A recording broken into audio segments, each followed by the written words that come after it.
Olá, hoje eu vou falar sobre uso de canetas para desenho.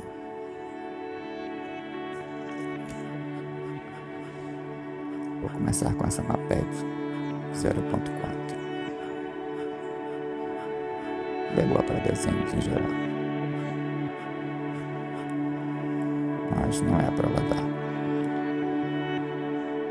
Por isso não é bom usar com aquarela, guache ou acrílico.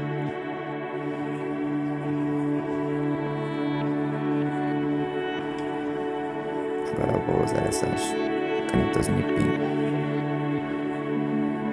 começando com a 0.5 para fazer uma esfera.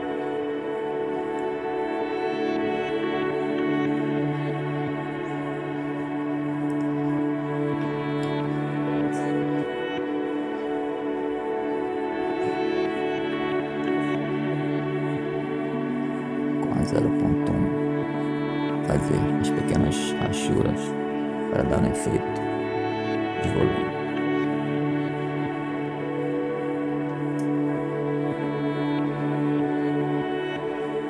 Cruzando os traços, a gente obtém um tom mais escuro.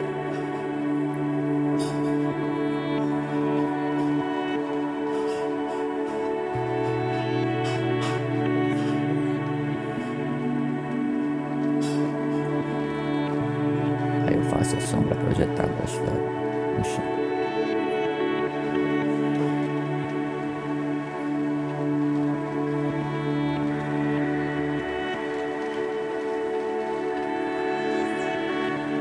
Uma textura na esfera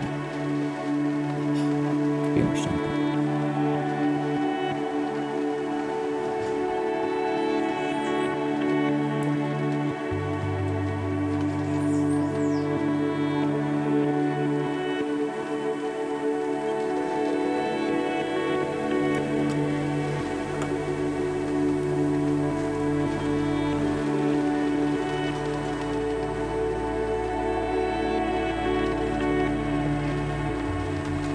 Agora eu vou usar esse marcador 450 da Pentel. Fazer uma paisagem.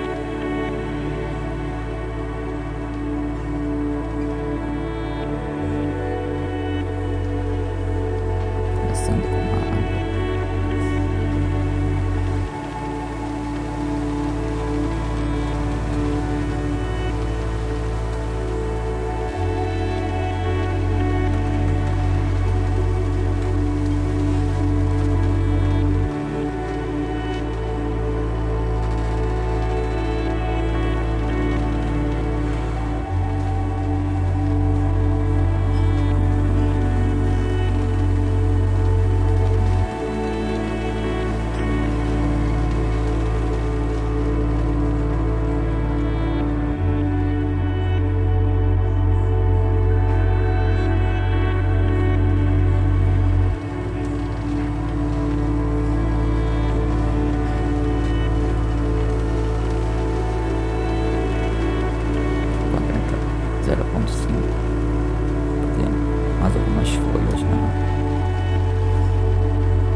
estou se inscreva no canal.